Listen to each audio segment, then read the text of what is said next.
I don't know what to... Oh. We're gonna... Oh man. Oh man. It's not working. Look at what I have to live with.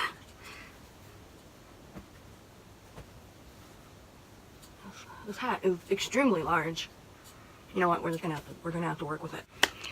So last week I talked about really scary medical procedures as well as some of the newer procedures. So I said I was going to make a whole new video, a whole separate video on lobotomies. So that is what you are watching right now, which you already really know that if you saw the title. So we're gonna ignore my stupid hat. Actually, I really like this hat, just not worn. Like, I don't know what, guys, I don't. So lobotomies were popular in the 1940s to the 1950s. That is 10 years of horror. So lobotomies were designed to disrupt circuits in the brain. This was done by surgically cutting or removing connections between the prefrontal cortex and the frontal lobes of the brain from the rest of the brain. Which, by the way, the front portion of your brain, the prefrontal cortex, the frontal cortex, are the last thing to develop when, or not necessarily, well, yeah, develop, but also to mature. So usually your hindbrain is the first to fully develop and mature, and then it kind of like works its way forward. So I don't know where they came up with the idea that cutting off circulation from the front half of your brain that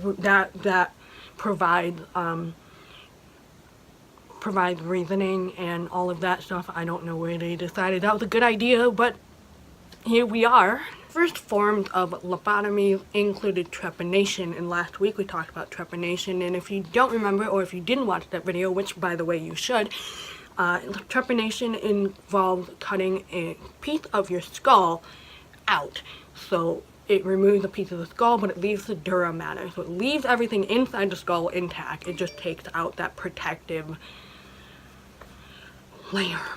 So this was done, they would do trepanation and they would go in through those holes. They would inject ethanol into the brain, because why not? The goal when injecting ethanol into the brain was to destroy the fibers that connected the front half of your brain to the rest of your brain.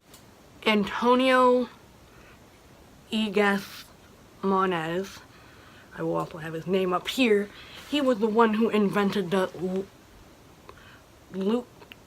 leukotomome, which is, I can't pronounce any of this, but it's an instrument that it contains a loop at the end. It's basically like a it's a loop of wire that the surgeon rotates to create a circular lesion in the brain, and he created the procedure lobotomy, which took small corings out of the frontal lobe.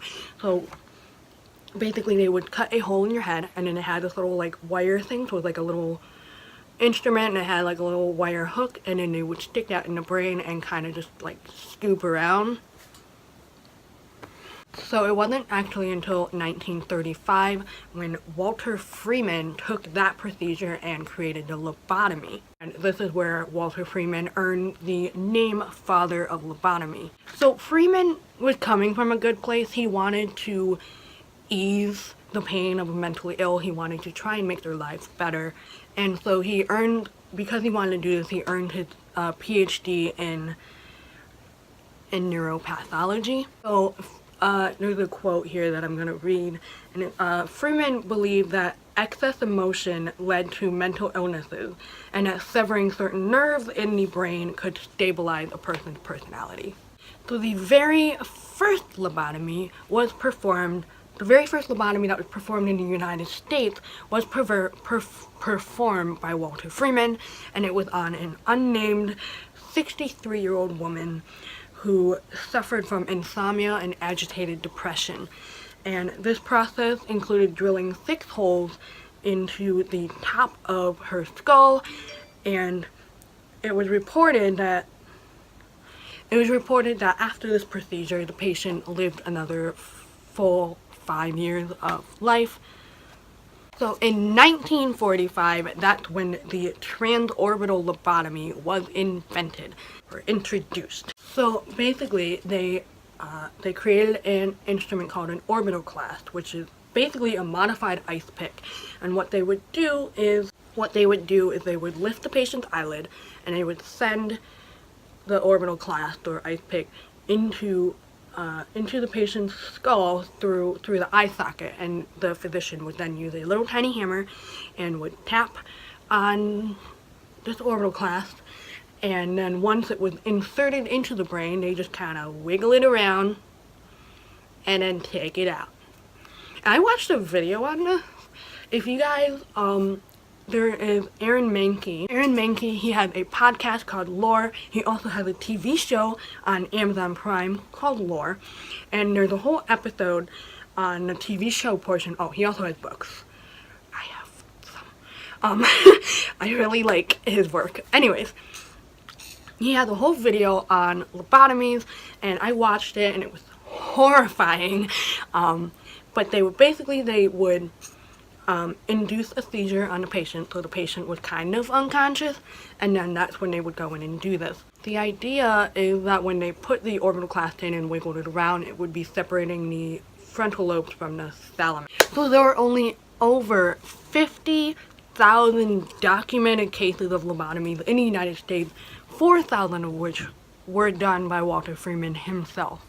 He made it like a big escapade thing. He had a little van and everything, and he went around the whole United States just performing lobotomy after lobotomy after lobotomy after lobotomy. There's been documented 490 deaths from these lobotomies, but I'm not sure if there's been more than that. That's only what's been documented. Ignore the noise from my family downstairs.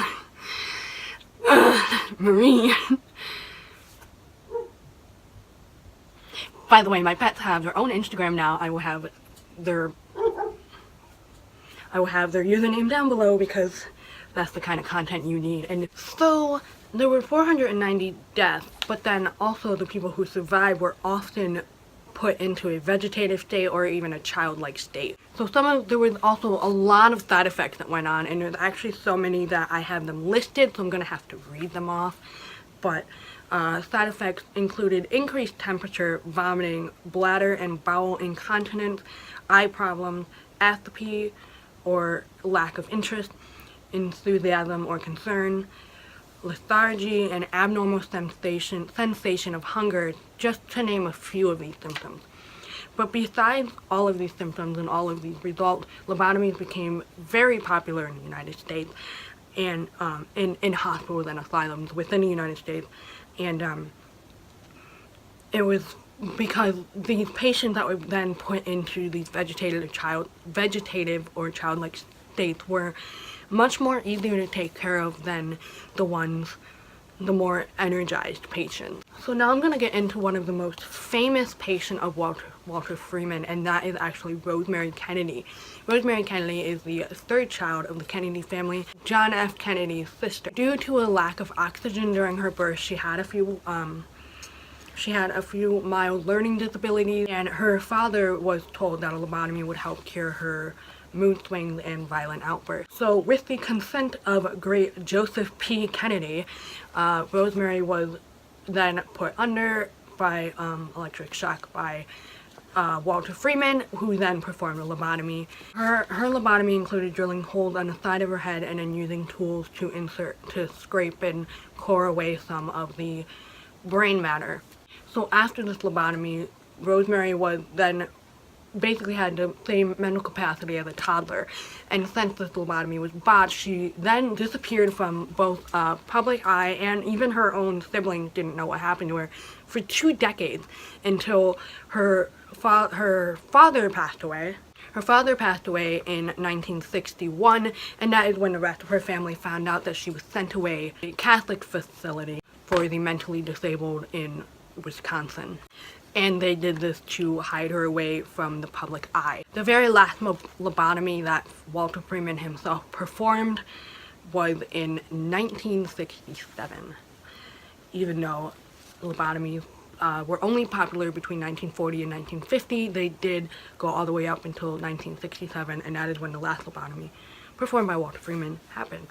I hope you liked it. If you did, leave a thumbs up. I really enjoy those. Comment below anything I may have missed or gotten wrong that other people should know, as well as any other videos you'd like to see from me.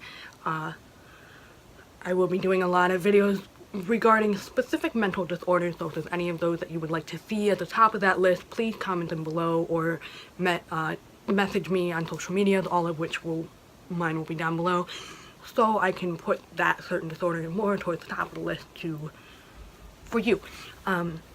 Yeah, I hope you liked it, and I hope you have a lovely day.